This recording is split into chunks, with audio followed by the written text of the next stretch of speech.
పెద్దపల్లి అనే గ్రామంలో సోమరాజు అనే ఒక వ్యాపారి ఉండేవాడు. అతనికి పట్నంలో ఒక కిరాణా కొట్టు ఇంకా పండ్ల వ్యాపారం ఉన్నాయి. సోమరాజు తన తెలివితేటలతో వ్యాపారంలో బాగా లాభాలు వచ్చినా దానితో తృప్తిపడక మరింతగా సంపాదించడానికి మార్గాలు ఏమిటా అని ఆలోచిస్తూ ఉండేవాడు. సోమరాజు భార్య కమల ఉట్టి అమాయకురాలు. ఎప్పుడు చూసినా తన భర్త క్షేమంగా ఉండాలి అని భగవంతుడికి పూజలు చేస్తూ ఉండేది.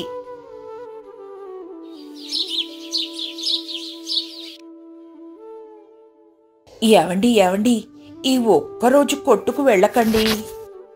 ఏంటి, ఈ ఒక్కరోజు కొట్టుకు వెళ్ళొద్దా? అవునండి, ఇవాళ మీ పేరున గుడిలో పూజ చేయిస్తున్నాను. మీరు కూడా ఉంటే బాగుంటుందండి. ఒసే కమల, ఎప్పుడు చూసినా నా క్షేమం కోసం పూజలు చేస్తావే గాని పతియే ప్రత్యక్ష దైవం అనే సంగతి గుర్తుంటుందా నీకు? ఒక్కరోజు కొట్టు తెరవకపోతే 1000 రూపాయల నష్టం వస్తుంది, తెలుసా? అబ్బా, ఏంటండి మీరు? మీ తెలివితేటలతో బాగానే డబ్బు సంపాదించారు కదా. ఒక్కరోజు నా కోసం సమయం కేటాయిస్తే ఏమవుతుంది? నువ్వు నోరు మూసుకోవే, ఎవరైనా వింటే అసలుకే మోసం వస్తుంది అంటూ సోమరాజు వ్యాపార నిమిత్తం పట్నం బయలుదేరాడు. ఆ రోజు గడిచింది.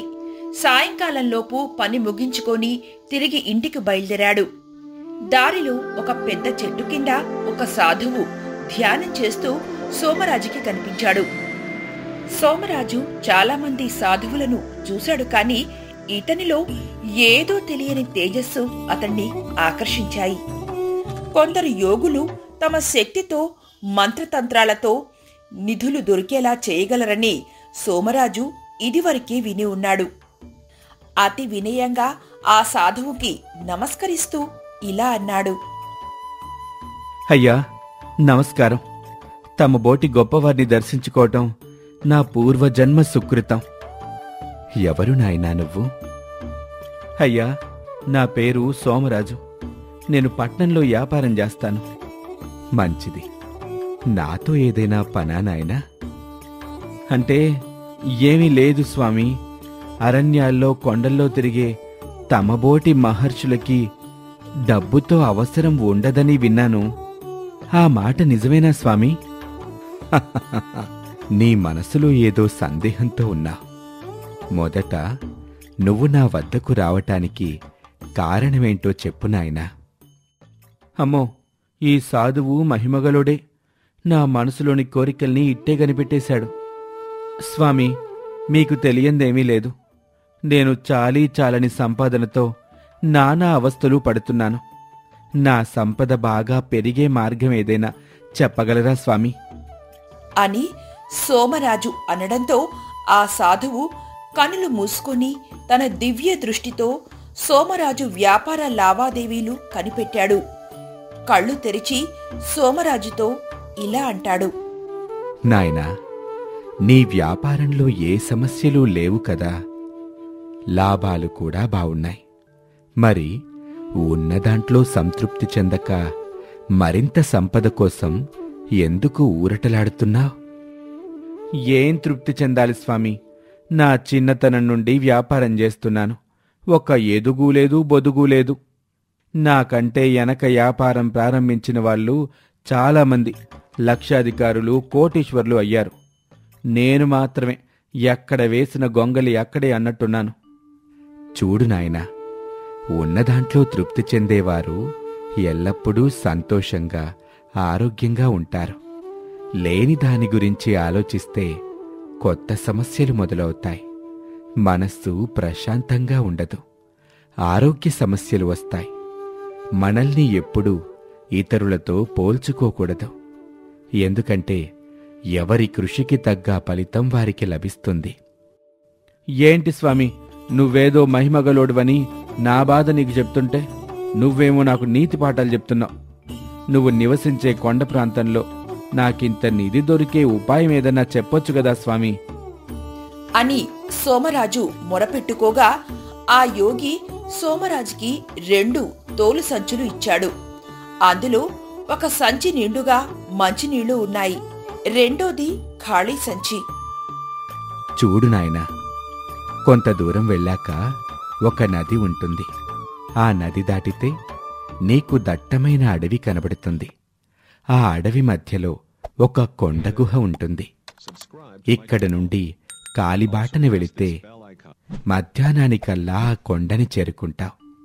ఆ కొండ గుహలో ఒక మహిమగల కోడి ఉంటుంది. ఇదిగో ఈ ధాన్యాలు దానికి వేస్తే ఆ కోడి ఈ ధాన్యాలు తిని బంగారు గుడ్డు పెడుతుంది. ఆ బంగారు గుడ్లని నీకిచ్చిన ఈ ఖాళీ సంచిలో నింపుకో.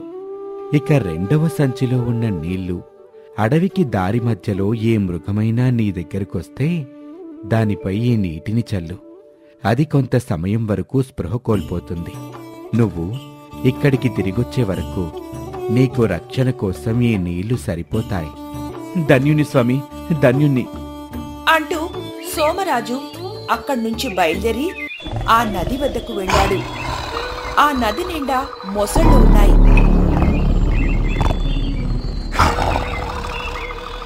సోమరాజుకు వెంటనే ఆ సాధువు చెప్పిన మాట గుర్తుకు వచ్చి ఆ మొసళ్లపై నీళ్లు చెల్లుతాడు. అవి వెంటనే స్పృహ తప్పుతాయి. అలా ఆ నది దాటి అడవి మధ్యలోకి వెళ్ళాక అతనికి ఒక సింహం ఎదురవుతుంది. సోమరాజు దానిపై కూడా నీళ్లు చెల్లుతాడు. అది వెంటనే స్పృహ తప్పి పడిపోతుంది. మరికొంత దూరం వెళ్ళాక సోమరాజుకి ఒక విష సర్పం ఎదురవుతుంది. అతడు దానిపై కూడా నీళ్లు చల్లుతాడు. అలా సోమరాజు అడవి దాటి ఆ కొండ గుహ చేరుకుంటాడు. గుహ లోపలికి వెళ్లి ఆ కోడిని చూసిన సోమరాజు సంతోషం పట్టలేక తనతో తెచ్చిన ధాన్యాలను ఆ కోడికి వేస్తాడు. అది ఆ ధాన్యాలను తిని బంగారు గుడ్లు పెడుతుంది. ఆ గుడ్లని చూసి సోమరాజు కళ్ళు చెదిరాయి. అమ్మో అమ్మో, ఎంత బంగారము! స్వామి, నీకు చాలా చాలా కృతజ్ఞతలు స్వామి. ఇన్నేళ్లకి నా కల నెరవేరింది అంటూ ఖాళీ సంచి నిండా బంగారు గుడ్లు నింపుకున్నాక సోమరాజుకి ఒక ఆలోచన వచ్చింది. అవును, ఈ కొంత బంగారంతో ఏం చేసుకోను? అదే ఈ బంగారు గుడ్లు పెట్టే కోణ్ణి నాతో పాటు తీసుకెళ్తే రోజూ బంగారు గుడ్లు పెడుతుంది.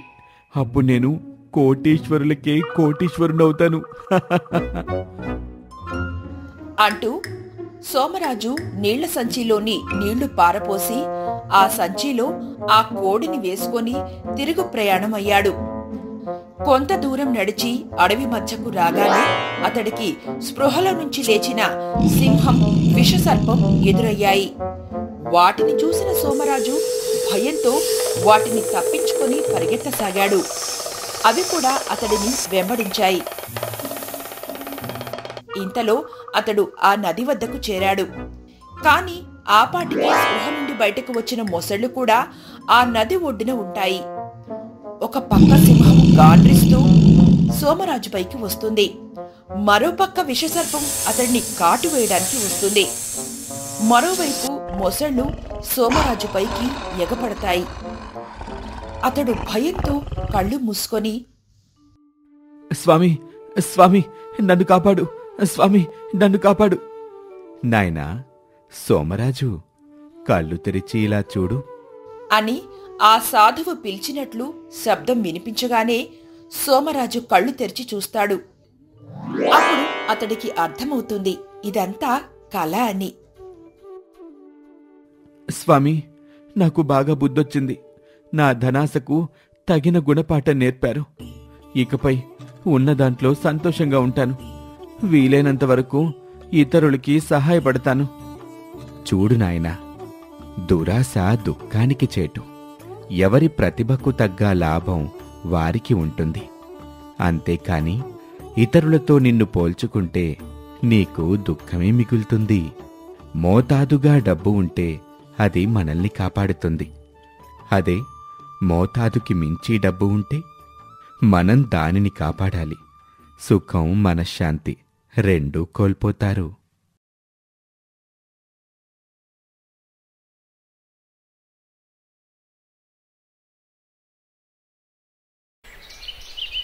ఒక ఊరిలో కమలమ్మ, శివయ్య అనే ఇద్దరు బాగా వయసు పైబడిన ముసలి దంపతులు ఒక పూరి గుడిసెలో తమ జీవనం సాగిస్తూ ఉండేవారు. వారికి ఒక్కగానొక్క సంతానం రత్నాకరుడు. లేక లేక పుట్టిన సంతానం కావున రత్నాకరుని బాగా అల్లారుముద్దుగా పెంచారు. వాడికి పెద్ద చదువులు చదివించాలని పట్నం పంపారు. వాడు బాగా చదువుకొని మంచి ఉద్యోగం సంపాదించాడు.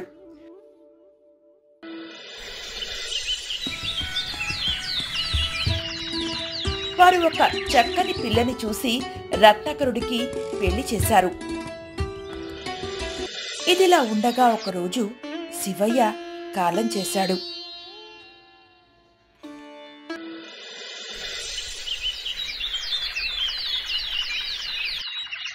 కొంతకాలం గడిచింది.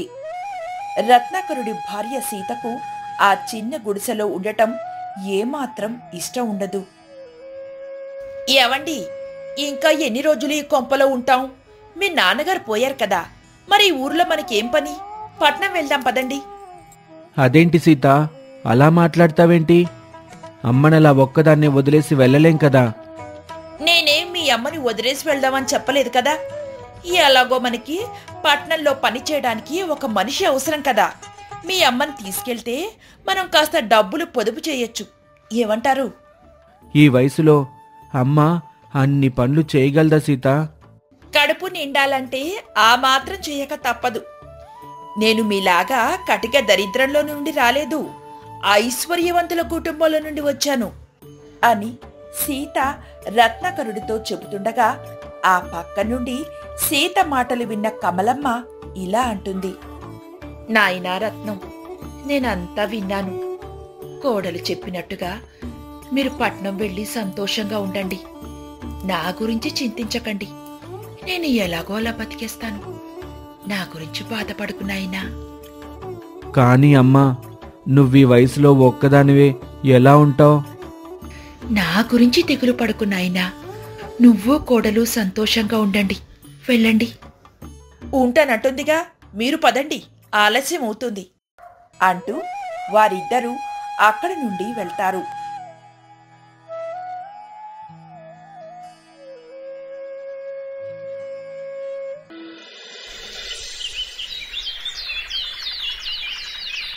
కమలమ్మ భర్త శివయ్య జ్ఞాపకాలతో రోజులు గడిపేది. కమలమ్మ దగ్గర 2 గేదెలు ఉండేవి. వాటి పాలు అమ్మి వచ్చిన డబ్బుతో తన జీవనం గడిపేది. చుట్టుపక్కన వారు కూడా కమలమ్మ ఒంటరితనాన్ని చూసి జాలిపడేవారు కూడా కాదు. కమలమ్మ ఒంటరితనంతో చాలా బాధపడేది. పైగా కొడుకు కోడలు చూడడానికి కూడా రాకపోయేసరికి ఈ ఒంటరితనంతో బ్రతకడం కన్నా చావటం మేలు అని రోజులు లెక్క పెడుతూ ఉండేది. ఇలా 1 ఏడాది గడిచింది. ఒకరోజు కమలమ్మ ఇంటి బయట వాకిట్లో కూర్చొని భోజనం చేస్తోంది. అదే సమయంలో ఆకలితో అలమటిస్తున్న ఒక కుక్క కమలమ్మ ఇంటి ముందు వచ్చి కూర్చుంటుంది. ఆ కుక్క గర్భంతో ఉండటం చూసి కమలమ్మ జాలిపడుతూ వెంటనే తాను తినడానికి తెచ్చుకున్న భోజనం ఆ కుక్కకి పెడుతుంది.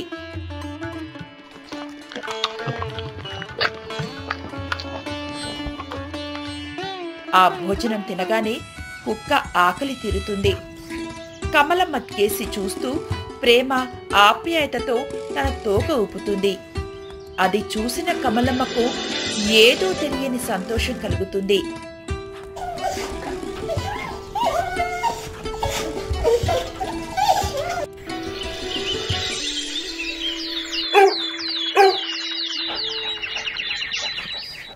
ఇలా రోజు ఆ కుక్క కమలమ్మ వద్ద భోజనం చేస్తూ ఉండేది. తన ఇంటికి కాపలా ఉండేది. కమలమ్మకి ఆ కుక్కతో ఒక బంధం ఏర్పడింది. అలాగే ఆ కుక్కకి గౌరీ అనే పేరు పెట్టింది. గౌరీ తన జీవితంలో రావడంతో కమలమ్మ ఒంటరితనాన్ని మరచి హాయిగా జీవనం సాగించేది. కొన్ని రోజులకి గౌరి ప్రసవించింది. గౌరి పిల్లలని తన సొంత పిల్లల్లా చూసుకునేది కమలమ్మ.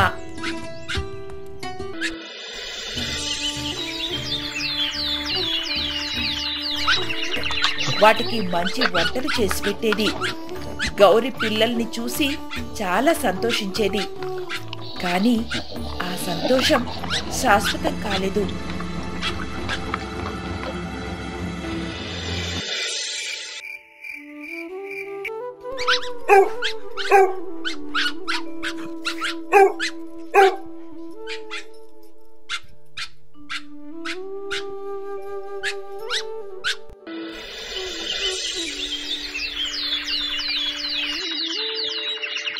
కమలమ్మ ఇంటి చుట్టుపక్కల వారికి గౌరి తన పిల్లల వల్ల ఇబ్బందులు మొదలయ్యాయి.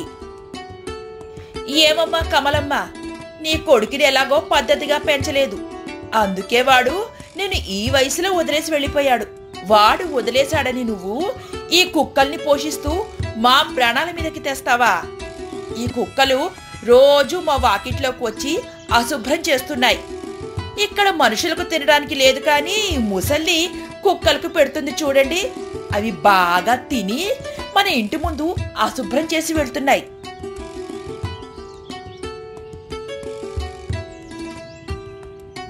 ఇలా కమలమ్మని రోజు ఊరిలో జనం సూటిపోటి మాటలతో హింసించేవారు.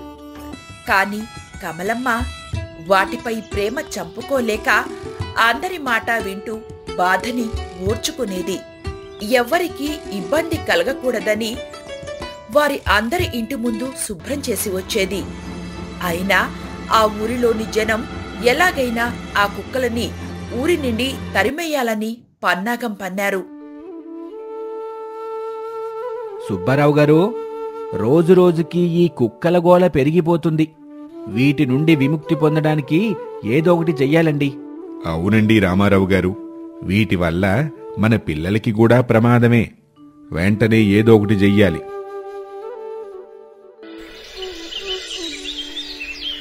ఇదిలా ఉండగా ఒకరోజు రోజులాగానే గౌరి పశువులను మేతకు తీసుకువెళ్తుంది.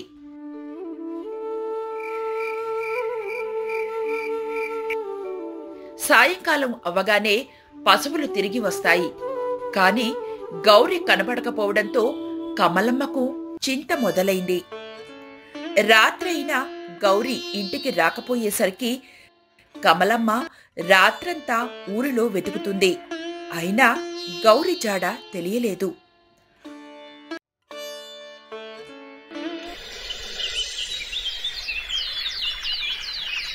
మరుసటి రోజు ఉదయం కమలమ్మ చుట్టూ ఉన్న ఊర్లన్నీ వెతుకుతుంది.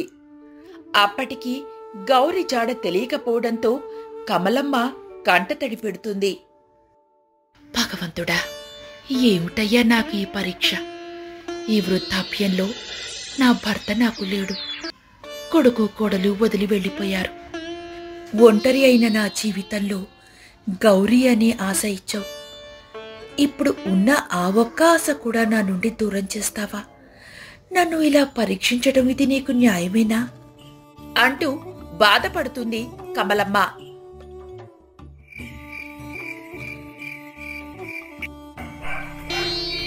ఒకరోజు రాత్రివేళ ఊరిలో ఒక కుక్క గట్టిగా మోగే చప్పుడు వినపడుతుంది. కమలమ్మకు మెలకువ వస్తుంది. గౌరి తిరిగి వచ్చింది అనుకొని సంతోషిస్తుంది. కాని బయటకు వచ్చి చూసేసరికి ఆ చప్పుడు ఆగిపోతుంది. మరుసటి రోజు ఉదయం, సుబ్బారావు గారు, ఆ దిక్కుమాలిన కుక్క మళ్ళీ వచ్చిందనుకుంటా. రాత్రంతా దాని ఎరుపులకి నిద్రే పట్టలేదు. అవునండి, మా బాబు కూడా రాత్రంతా నిద్రపోలేదు ఆ అరుపుల వల్ల.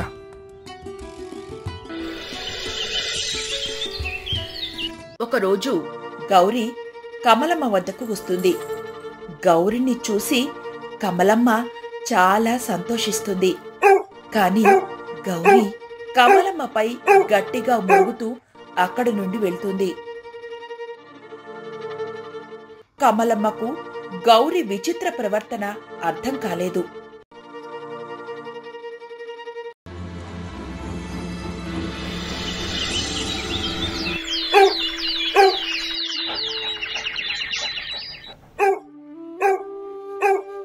గౌరీ ఊరిలోని జనంపైకి గట్టిగా మురుగుతుంది.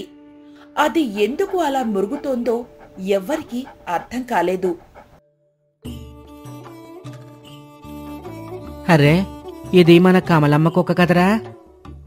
అవునరా, అదే అదే కుక్క. మళ్ళీ ఇలా మొరుగుతుందేంటి? ఇంతకు ముందు చాలా మౌనంగా ఉండేది, మరిప్పుడేంటి ఇలా అరుస్తుంది? పిచ్చిగాని పట్టిందేమోరా, అందుకే ఇలా అరుస్తుంది.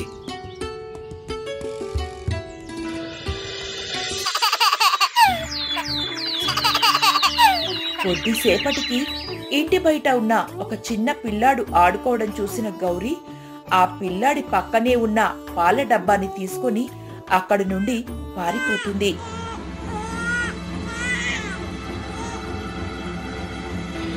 మరికొద్దిసేపటికి ఒక ఇల్లాలు తన ఇంటి ముందు బట్టలు ఆరపెడుతుండగా ఆ ఇల్లాలిపై గౌరీ గట్టిగా అరుస్తుంది.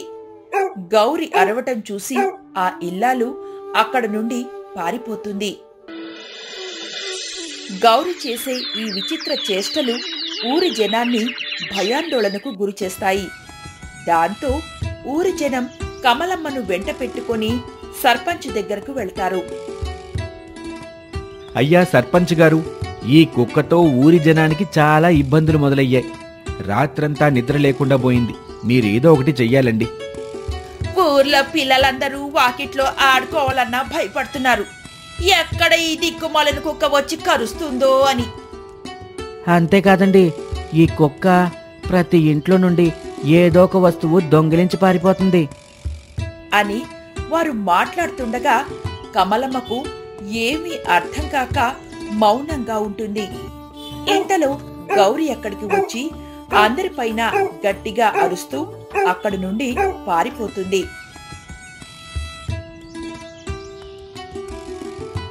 ఒరేయ్ వీరయ్య, మల్లయ్య, దాన్ని వెంటనే ఊరి నుండి తరిమేయండ్రా. మళ్ళీ ఆ కుక్క ఊర్లో కనబడకూడదు. సర్పంచ్ గారు చెప్పడంతో వారు ఆ కుక్కను వెంబడిస్తూ వెళతారు. గౌరీ వారిని తప్పించుకుంటూ అడవిలోకి వెళుతుంది. కొంత దూరం వెళ్ళాక వారికి చిన్నపిల్లల ఏడుపు వినపడుతుంది. ఒరే ఈరయ్యా, ఏదో చిన్నపిల్లాడి ఏడుపులా ఉంది కదరా?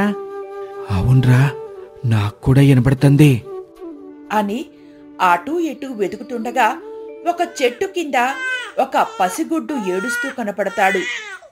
గౌరీ ఆ పసివాడికి తాను తెచ్చిన పాల డబ్బాతో పాలు పట్టడానికి ప్రయత్నం చేస్తుంది.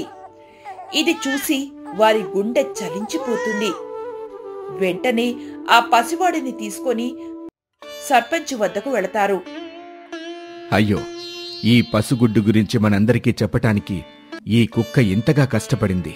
మన మనుషులమే దాని ఆవేదన అర్థం చేసుకోక దానిని చాలా బాధ పెట్టాం. అసలు ఆ అడవిలో ఈ పసిగుడ్డుని ఎవరు వదిలి వెళ్ళినట్టు అని ఆ గ్రామ పెద్ద విచారిస్తుండగా కమలమ్మకు ఆ పసివాడి మెడలో తన కొడుకు రత్నాకరుడి హారం కనపడుతుంది.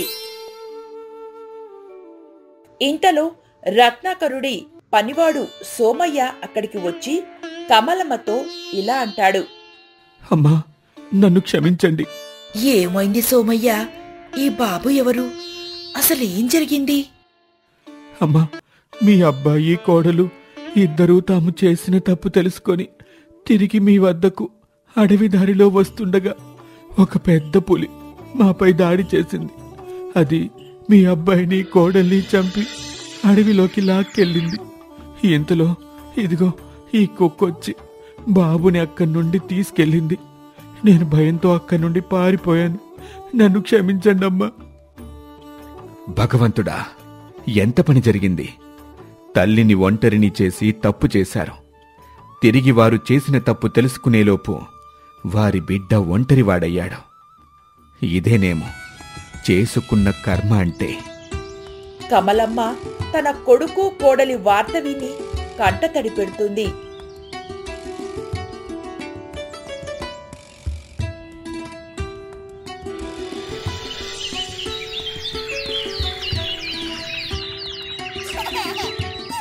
ఆ పసివాడిని ఇంటికి తీసుకువెళ్ళి తన ఆలన పాలనతో కమలమ్మ చూస్తుంది. గౌరి కూడా కమలమ్మకు అన్ని విధాలుగా సాయం చేస్తూ చేదోడు వాదోడుగా ఉంటుంది.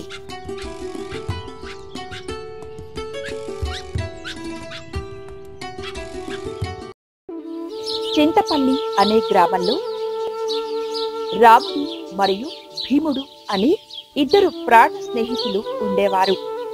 రాముడు తెలివైనవాడు, మంచివాడు. భీముడు బలవంతుడు, మహాకోపిష్టి. వారిద్దరూ జీవనం సాగించటానికి వేరువేరు ఊర్లలో పనికి వెళుతూ సాయంత్రం అయ్యేసరికి గ్రామంలోని ఒక మర్రి చెట్టు కింద ఇద్దరూ కలుసుకొని కష్ట సుఖాలు చెప్పుకునేవారు. ఒక సెలవు రోజున భీముడు రాముడితో ఇలా అన్నాడు. ఒరే రాము, ఈ రోజు మనం పట్నం వెళ్దామా? సరే వెళ్దాం గాని ఏదైనా పనా? పనేం లేదురా, ఊరికే సరదాగా అలా పట్నం వెళ్ళి మంచి భోజనం చేసి సినిమా చూసొద్దాం. చాలా రోజులైంది సినిమా చూసి, అలాగే మంచి భోజనం కూడా చేద్దాం. అలా ఆ ఇద్దరు స్నేహితులు పట్నం వెళ్ళడానికి బయలుదేరారు. దారిలో మాట్లాడుకుంటూ వెళ్తుండగా వారిద్దరి పక్క నుండి ఒక వ్యక్తి నడుచుకుంటూ వీరిని దాటి ముందుకు వెళ్ళాడు. అలా వెళ్లడంలో అనుకోకుండా ఆ వ్యక్తి భుజాన వేసుకున్న సంచిలో నుంచి ఒక మూట కింద పడింది. అతనది చూసుకోకుండా అలా ముందుకు వెళ్ళిపోయాడు. ఇది గమనించిన రాముడు ఆ మూటను తీసి చూశాడు. చూడు భీముడు, ఆ వ్యక్తి తన మూట పడిపోయిన సంగతి గమనించకుండా వెళ్ళిపోతున్నాడు. వెంటనే అతన్ని ఆపాలి. తన మూట తనకి ఇచ్చేద్దాం. చూడు, దీంట్లో చాలా డబ్బులున్నాయి. పాపం, ఏ పని మీద వెళ్తున్నాడో ఏంటో. డబ్బులు పోయిన సంగతి తర్వాత తెలిస్తే తాను చాలా ఇబ్బంది పడతాడు. పద, వెళ్ళి అతని మూట అతనికి తిరిగి ఇచ్చేద్దాం అని చెప్పాడు రాముడు భీముడితో. అది విన్న భీముడు కోపంతో, ఒరే అమాయక చక్రవర్తి, సత్యహరిశ్చంద్రుడికి తమ్ముడిలా ఉన్నావే. వాడెవడో నిర్లక్ష్యంగా డబ్బులు పారేసుకుని పోతే వెంటబడి మరి వెళ్ళి ఇస్తానంటావేంటి? ఈ డబ్బుతో మనం రోజంతా పట్నంలో జల్సా చెయ్యొచ్చు. పొరపాటున కూడా తిరిగి ఇస్తానని మాట అనకు, సరేనా? లేదు భీమ్, అది చాలా పెద్ద తప్పు. పరుల సొమ్ము పాము వంటిది. అతని పరిస్థితి ఎలాంటిదో మనకి తెలియదు. వేరే వాళ్ళ డబ్బు మనం ఖర్చు పెట్టడం సబబు కాదు. భీముడు ఇక కోపంతో రాముణ్ణి తిట్టడం మొదలుపెట్టాడు. అసలే అతనికి కోపం ఎక్కువ. ఒరేయ్, నీకు ఒక్కసారి చెప్తే అర్థం కాదా? నాకు నీతి పాఠాలు నేర్పాలని ప్రయత్నించకు. ఇలా భీముడు మాట్లాడుతుండగానే రాముడు అవేమీ పట్టించుకోకుండా ముందుకు వెళ్లి ఆ వ్యక్తిని పిలిచి తన డబ్బుల మూట అతనికి ఇచ్చేశాడు. అది చూసిన ఆ వ్యక్తి కంటతడి పెట్టుకుంటూ ఇలా అన్నాడు. అయ్యా, మీకు చాలా చాలా కృతజ్ఞతలయ్యా. సమయానికి దేవుడిలా వచ్చి నా డబ్బు నాకు తిరిగిచ్చారు. ఈ డబ్బు మా అమ్మాయి పెళ్లి కోసమని దాచుకున్న డబ్బు.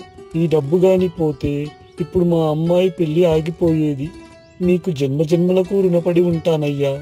మీరు చల్లగా ఉండాలి అంటూ ఆ వ్యక్తి అక్కడి నుండి వెళ్ళిపోయాడు. రాముడు చేసిన ఈ పనికి భీముడికి పిచ్చి కోపం వచ్చింది. ఈ విషయంపై ఇద్దరూ వాదించుకుంటూ తిట్టుకోవడం మొదలుపెట్టారు. వాదన ఎక్కువ కావడంతో భీముడు రాముణ్ణి చెంపపై కొట్టాడు. దెబ్బతిన్న రాముడు భీముణ్ణి ఒక్క మాట కూడా అనలేదు.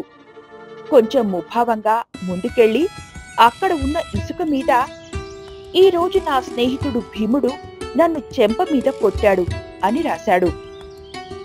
రాముడు ఇసుక మీద అలా రాయడం చూసిన భీముడు ఆశ్చర్యపోయాడు. కాని కోపంగా ఉండటం వలన రాముణ్ణి ఆ విషయం గురించి మరేమీ అడగకుండా ముందుకు వెళ్ళిపోయాడు. స్నేహితులిద్దరూ అలా ముభావంగా ముందుకు వెళుతూ ఉండగా ఒక లోతైన బావి దగ్గర ఆగి రాముడు ఇలా అన్నాడు. భీమ్, నాకు చాలా దాహం వేస్తుంది. ఈ బావిలో నుండి కాసిని నీళ్లు తోడి పెడతావా అని రాముడు అడగడంతో అప్పటికి అతనిపై ఉన్న కోపం తీరని భీముడు కోపంతో ఇలా అన్నాడు. నీళ్లు లేవేం లేవు, నోరు మూసుకొని పద. చేసిందంతా చేసి ఇప్పుడు ఏం ముఖం పెట్టుకుని నా సాయం అడుగుతున్నావురా? రాముడికి చాలా దాహం ఉండటం వల్ల తనకి భీముడి నుండి సాయం అందదని భావించి ఇక చేసేది లేక తనే బావిలో నుండి నీరు తీయడానికి ప్రయత్నించాడు. కాని అంతలోనే అదుపు తప్పి బావిలో పడిపోయాడు. అంతలోనే తేరుకొని గట్టిగా అరిచాడు. మిత్రమా భీమ్, నన్ను కాపాడు! భీమ్, నన్ను కాపాడు! అది చూసిన భీముడు ఉలిక్కిపడి వెంటనే దగ్గర్లో ఉన్న ఓ మర్రి చెట్టు ఊడను తెంపుకు వచ్చి ఆ తీగను రాముడికి అందించి స్నేహితుణ్ణి బయటకు లాగాడు. నీటిలో నుంచి బయటపడ్డాక రాముడు కొంచెం సేదదీరి అక్కడ ఉన్న ఓ బండరాయిపై ఇలా చెక్కాడు. ఈరోజు నా మిత్రుడు నా ప్రాణం కాపాడాడు అని రాశాడు. ఇది చూసి భీముడు రాముణ్ణి ఇలా అడిగాడు. ఒరేయ్ రాము, ఇందాకటి నుంచి నిన్ను గమనిస్తూనే ఉన్నాను. మనం పోట్లాడినప్పుడు ఇసుక మీద ఈరోజు నా స్నేహితుడు భీమ్ నన్ను చెంపపై కొట్టాడు అని రాశావు. మళ్ళీ ఇప్పుడు ఈ బండరాయి మీద నా స్నేహితుడు నా ప్రాణం కాపాడాడు అని రాశావు. ఏంటి, ఎందుకు ఇలా రాశావు? ఇసుక మీద నేను రాసిన రాత వానకో లేదా గాలి వీచో 2 రోజుల్లో చెరిగిపోతుంది. మనలాంటి స్నేహితుల మధ్య వచ్చే పొరపాట్లను అలా 1-2 రోజుల్లోనే వదిలించుకోవాలి. అందుకే నీ మీదున్న కోపాన్ని అలా ఇసుక మీద రాశాను. కానీ ఇప్పుడు నువ్వు నా ప్రాణం కాపాడావు. ఇది నేను శాశ్వతంగా గుర్తుంచుకోవాల్సిన విషయం. అందుకే ఎప్పటికీ చెరిగిపోకుండా రాయిపై రాశాను అని చెప్పాడు.